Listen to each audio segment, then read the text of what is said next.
40 menit, Bu Dian Jenny. Kami persilakan. Baik, terima kasih Mbak Dian Kurnia yang sudah membuka acara pada malam hari ini. Suara saya cukup keras, bisa didengar ya? Ya. Oke. Assalamualaikum warahmatullahi wabarakatuh. Shalom, Om Swastiastu, Namo Buddhaya, salam kebajikan dan rahayu.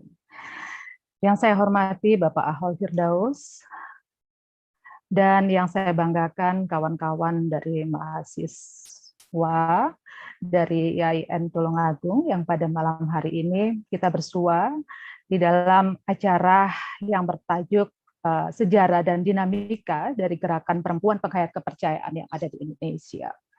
Tentunya pada malam hari ini ada rasa syukur yang luar biasa karena kita masih diberkati dengan kesehatan, dengan kekuatan, dan kita diberikan kesempatan untuk berkumpul dalam ruang Zoom bersama. Tentunya ini menjadi sebuah kebahagiaan dan kehormatan bagi saya atas nama pribadi dan organisasi Puan Hayati yang sudah diperkenankan hadir bersama kawan-kawan mahasiswa untuk kita sharing bersama mengenai keberadaan dari Gerakan Perempuan Penghayat Kepercayaan di Indonesia. Satu hal penting yang sebelum saya memulai untuk berbicara lebih banyak adalah merasa bangga karena di dalam ruang ini, di mana ini adalah ruang dari salah satu kelompok agama di akademisi yang mengundang kami untuk turut bersama-sama melihat lebih dekat, mendengar, dan kita berinteraksi bersama. Artinya di dalam ruang pendidikan ini ada upaya-upaya baik itu dari pendidik maupun anak didik untuk kemudian penting mengenal keberagaman keyakinan yang ada di Indonesia. Dan tentunya ada sebuah harapan dari spirit di acara ini bahwa akan tumbuh nilai-nilai toleransi, nilai-nilai yang saling menghargai, menghormati perbedaan satu dengan yang lain. Karena saya kira kemajemukan Indonesia adalah merupakan aset penting dari sebuah kekayaan bangsa, bukan menjadi sebuah perceraian atau tercerabutnya kita antar golongan dan agama, tetapi menjadi sebuah kekayaan yang kita miliki bersama dan kita sadari bahwa inilah Indonesia, inilah kita dengan seluruh keberagaman dan kemajemukannya. Karena teman-teman mahasiswa di dalam penghayat kepercayaan sendiri selain ada 6 agama, penghayat kepercayaan sendiri juga sangat beragam. Dan ini adalah kekayaan yang harus kita hormati dan kita menjunjung tinggi nilai-nilai toleransi untuk ke depan.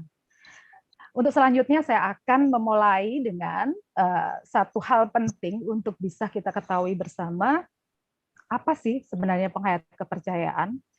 Karena beberapa kali saya berada di dalam ruang akademisi pendidikan untuk mahasiswa ketika saya diundang baik itu dulu offline ya maupun online.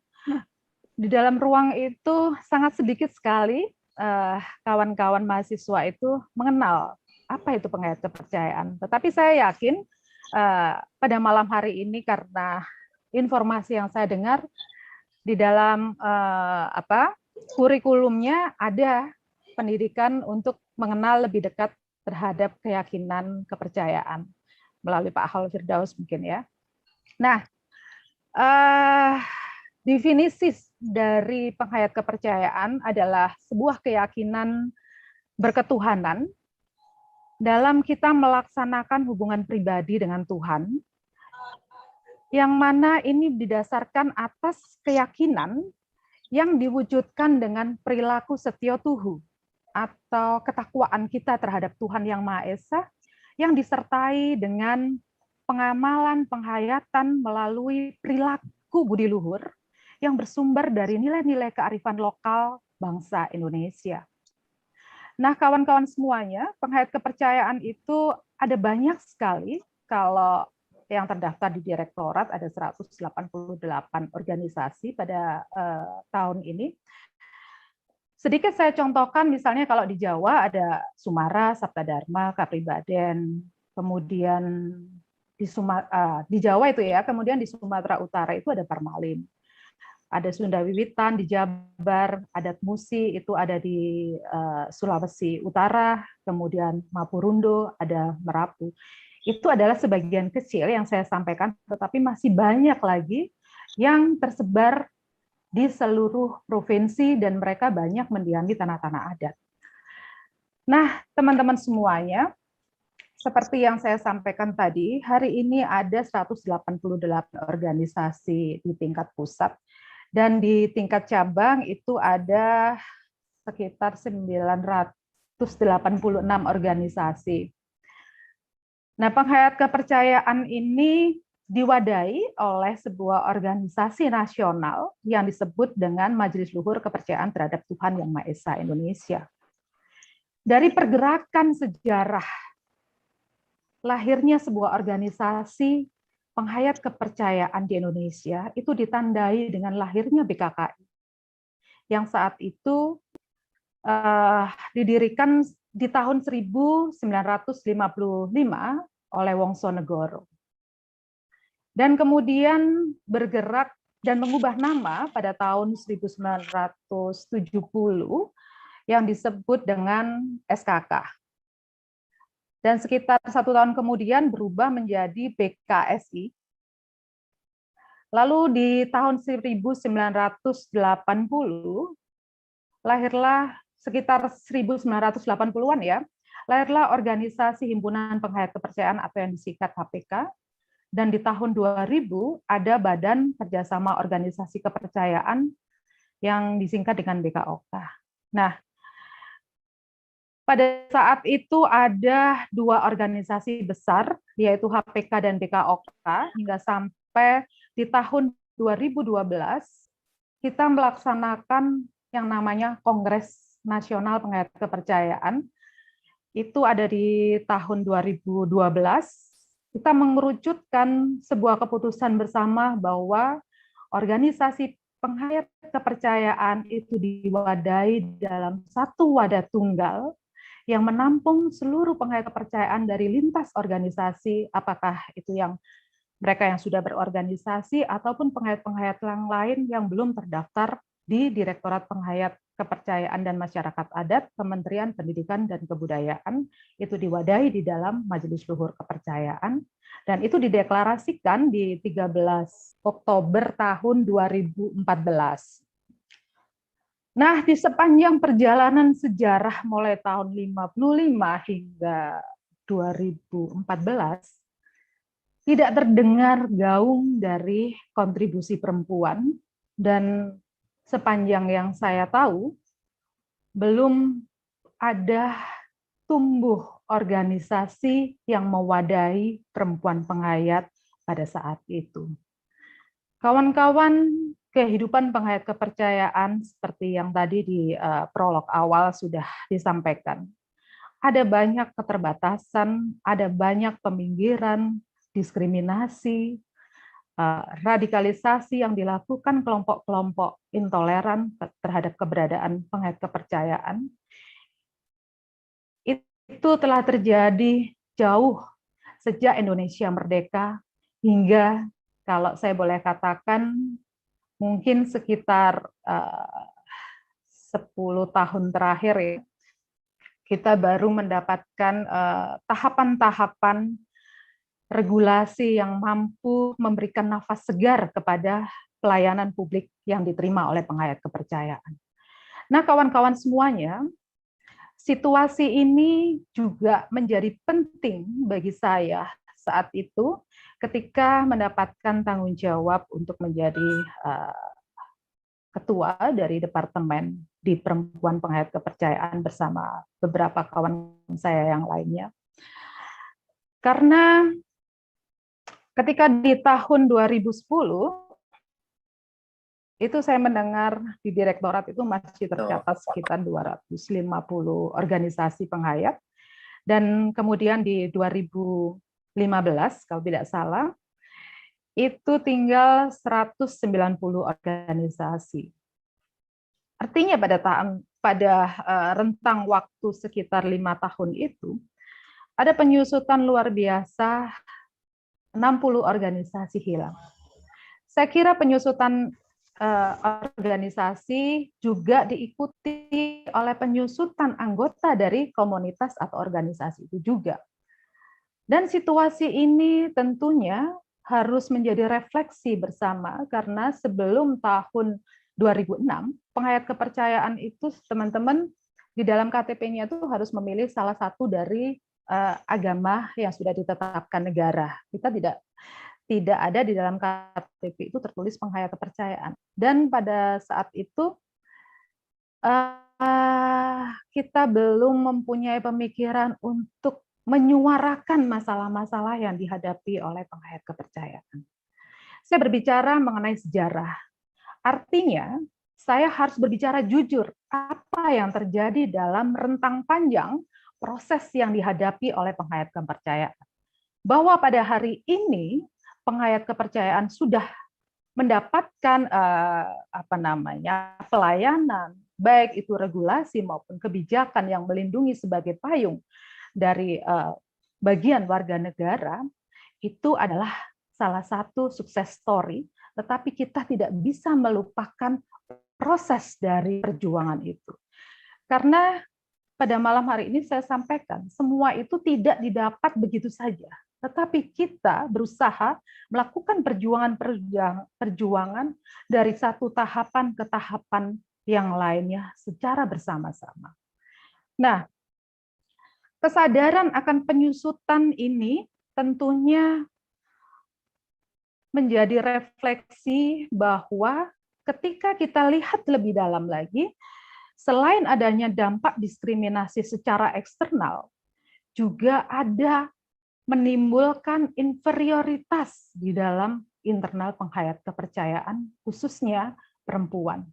Dan setelah kita masuk lebih dalam, ternyata pada saat itu kesempatan yang diberikan oleh perempuan itu sangat terbatas sekali di dalam sebuah organisasi.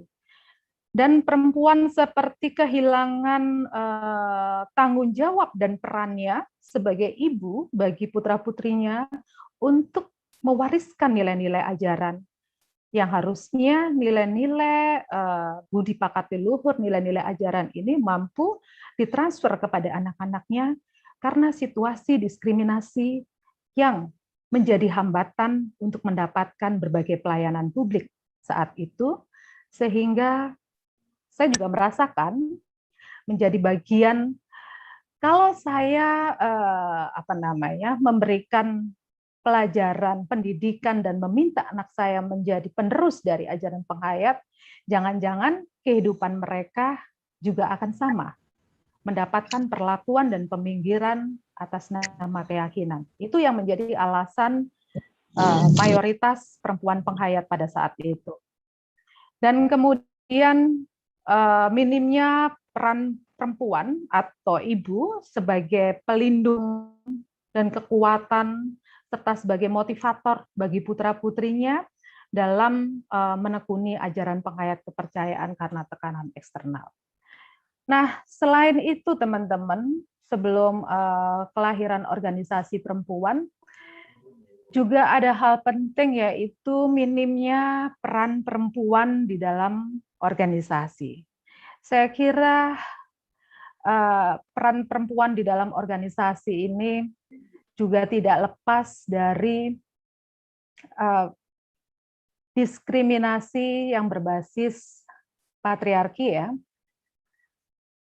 di mana kalau kita lihat sebenarnya bukan hanya di organisasi penghayat, masih banyak organisasi-organisasi yang lain yang menempatkan perempuan itu tidak mampu atau tidak diberdayakan untuk memikul sebuah tanggung jawab yang besar di dalam proses keberlangsungan sebuah organisasi dan tidak dilibatkan dalam mengambil kebijakan-kebijakan penting untuk sebuah keputusan organisasi.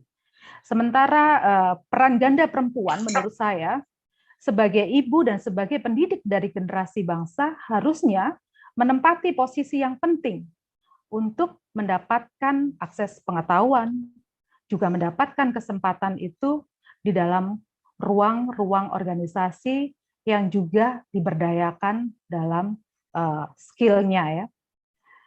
Nah, dulu ketika ada banyak undangan ya di nasional, saya tuh sering sibuk dan bingung ya mencari kawan-kawan perempuan siapa yang bisa hadir gitu. Sebenarnya bukan tidak ada, mereka ada. Tetapi karena tidak terkoordinasi dengan baik sehingga saya tidak menemukan teman-teman seperjuangan itu. Nah, teman-teman, selain itu juga ada diskriminasi berlapis di dalam kehidupan perempuan.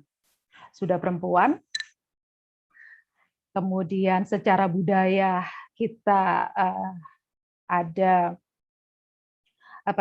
diskriminasi patriarki, kemudian penghayat kepercayaan.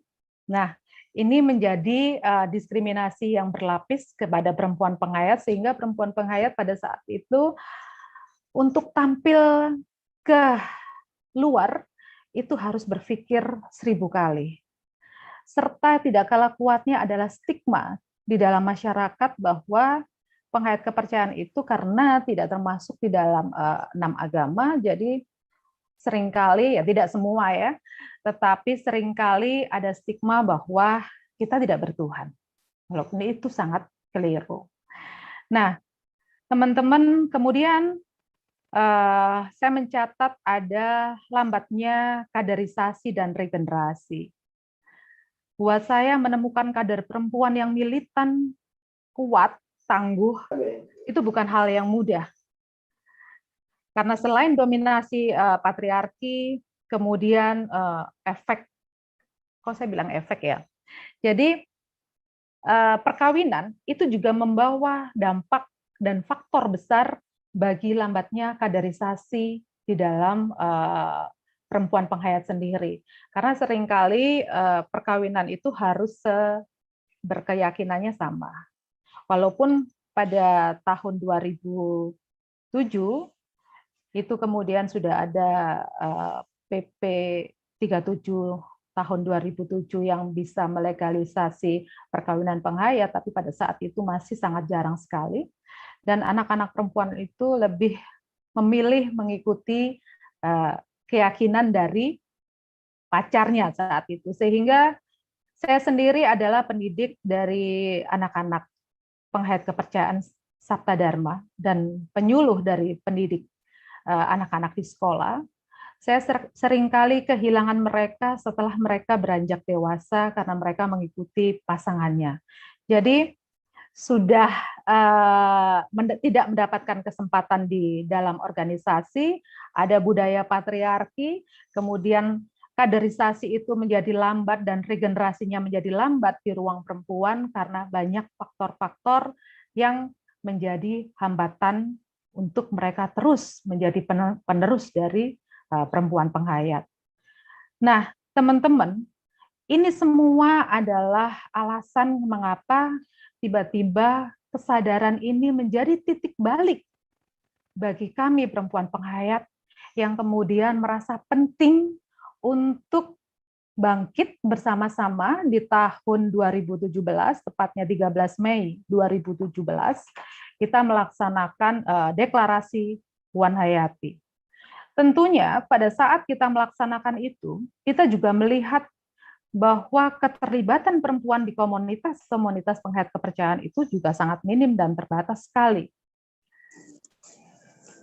Perlu diketahui juga, sebenarnya kelahiran Puan Hayati di tahun 2017 itu sebelumnya ada beberapa tahapan yang bisa saya sampaikan di ruang ini, bahwa di tahun 2015 saat itu kita melaksanakan konsolidasi ya bersama Pak Ahol waktu itu, dan mungkin ada beberapa teman-teman yang masih ada di ruangan ini, itu dilaksanakan konsolidasi perempuan penghayat kepercayaan Jawa Timur, dan itu tempatnya ada di IAIN Tulungagung.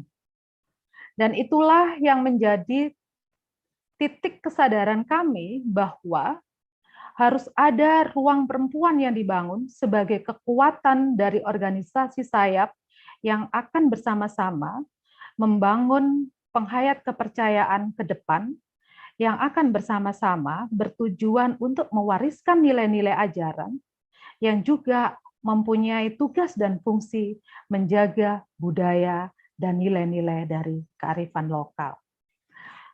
Teman-teman semuanya, menjadi penting untuk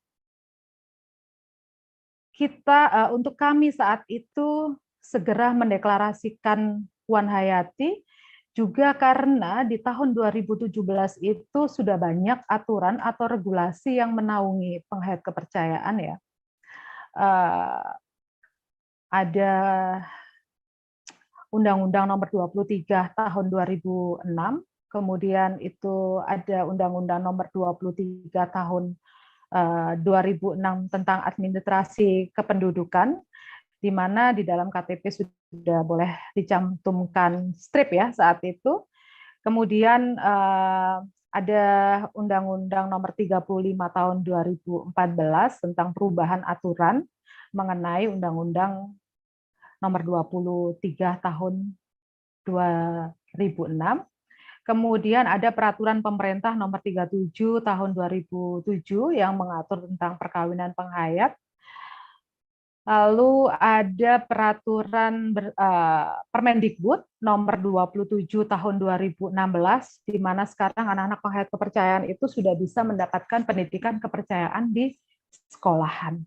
Dan ini menjadi sesuatu yang sangat luar biasa, karena menurut saya sudah sangat lama belenggu yang dirasakan oleh anak-anak penghayat kepercayaan itu karena mendapatkan tekanan di mana mereka harus berpura-pura ya meyakini agama yang bukan menjadi keyakinannya. Tetapi sejak munculnya Permendikbud Nomor 27 Tahun 2016, itu anak-anak penghayat sudah bisa mencantumkan atau mengikuti pendidikan kepercayaan di sekolahan, walaupun perjuangan ini memang masih belum seutuh-utuhnya ruang pendidikan itu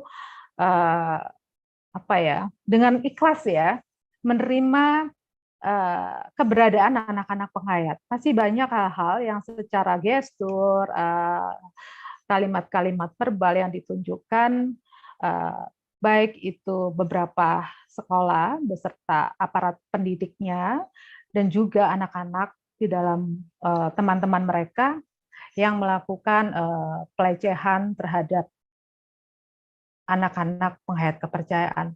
Tetapi kami sangat yakin bahwa perjuangan-perjuangan ini pada akhirnya akan menemukan titik dari tujuan yang selama ini kita bangun bersama. Dan yang terakhir adalah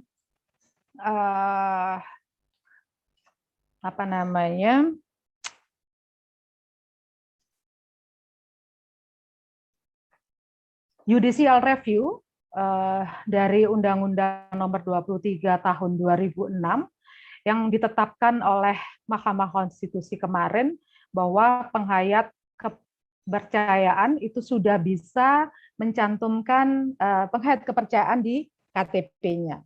Dan ini menjadi atmosfer yang luar biasa bagi kami untuk bisa menunjukkan eksistensi kami sebagai penghayat kepercayaan. Nah, keberadaan ini semualah yang menjadi modal bagi kami para perempuan penghayat kepercayaan, kemudian mendirikan organisasi Puan Hayati yang pada saat itu kita melaksanakan deklarasinya di Yogyakarta, kawan-kawan. Kita bertempat di Sanggar Candi Saptorenggo saat itu di tanggal 13 Mei 2017. Dan saya kira ini menjadi organisasi payung pertama perempuan penghayat kepercayaan yang ada di Indonesia. Dan organisasi payung ini adalah merupakan organisasi sayap dari Majelis Luhur Kepercayaan Terhadap Tuhan Yang Maha Esa.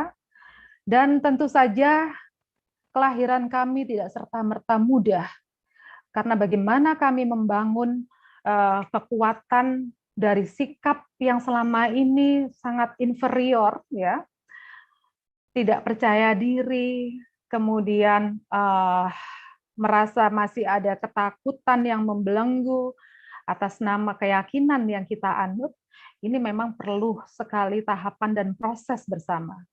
Tetapi atas izin semesta dan Tuhan, dalam perjalanan waktu selama 2 tahun, kami sudah bisa mendeklarasikan itu di 10 provinsi, ada di Jawa Timur, Jawa Tengah, DIY, Lampung, Bali, Sulawesi, Sumatera. Dan ini adalah capaian yang menurut saya harus terus kita gerakan bersama. Karena teman-teman, untuk membawa perempuan penghayat tampil ke permukaan itu bukan ke permukaan itu maksudnya ke ruang publik, ke hadapan diketahui oleh publik bahwa saya dan kawan-kawan perempuan yang lain seorang penghayat kepercayaan itu harus memiliki mental yang kuat dan tangguh. Karena tekanan-tekanan itu, pandangan sinis, stigma itu masih ada di masyarakat di sekeliling kita. Semoga ruang ini ketika menghadirkan kami sebagai narasumber, juga akan membangun frame yang lebih positif kepada kawan-kawan dari mahasiswa YIN, yang tentunya Anda semuanya adalah generasi bangsa yang akan mewarisi dari nilai-nilai kemajemukan Indonesia itu sendiri. Nah, teman-teman, menjadi sebuah kebanggaan buat saya. Karena pada hari ini kita sudah mempunyai 10 provinsi yang sudah ada Puan Hayati dan 18 kota kabupaten. Tetapi penguatan kapasitas membangun keberdayaan atas nama diskriminasi peminggiran yang sangat panjang itu tentunya membutuhkan kekuatan dan nafas yang luar biasa untuk membangun kesadaran perempuan untuk bersama-sama melakukan upaya-upaya dan kerja keras. Saya selalu berkata kepada kawan-kawan perempuan, mari kita tidak lagi bisa bersantai berjalan, tetapi kita harus berlari untuk mengejar ketertinggalan kita. Dan satu hal penting, kita adalah benteng dari pertahanan budaya yang selama ini sudah tergerus oleh kemajuan zaman. Karena buat saya dan buat kawan-kawan perempuan penghayat yang lain, secara bahasa ketika kita melakukan manembah atau sujud ke hadapan Tuhan, itu setiap daerah mempunyai bahasa lokalnya masing-masing. Ini sudah satu ruang sendiri bahwa kita masih melestarikan bahasa lokal. Yang kemudian kedua, bahwa ajaran ini bersumber dari kearifan lokal, bersumber dari budaya bangsa Indonesia, maka kita juga akan menjadi benteng yang akan mempertahankan seluruh nilai-nilai itu. Jadi, memang tidak mudah kita bergerak dan berjuang, tetapi kita harus mulai yakin bahwa kalau kita mau bersama dan kita yakin bahwa apa yang kita kerjakan itu adalah sesuatu yang dirahmati oleh Tuhan, maka semuanya akan bisa kita lewati bersama. Dan teman-teman, di tahun 2019 terakhir, di akhir tahun, saya tidak menyangka bahwa atas nama Ketua Puan Hayati pada saat itu, saya tuh mendapatkan beasiswa untuk menjadi duta dari perempuan penghayat, diundang ke Amerika selama 25 hari di sana. Saya menjadi salah satu duta yang mewakili dari agama, dan saya memberikan pemahaman atau berbagi cerita ke 5 negara yang ada di Amerika dan difasilitasi oleh Amerika. Dan itu merupakan sebuah kebanggaan bahwa keberadaan dari Puan Hayati sudah mendapatkan tempat menurut saya, dan itu juga dilihat oleh negara di luar sana bahwa penghayat kepercayaan memang menjadi bagian dari kesetaraan dengan agama-agama yang lain.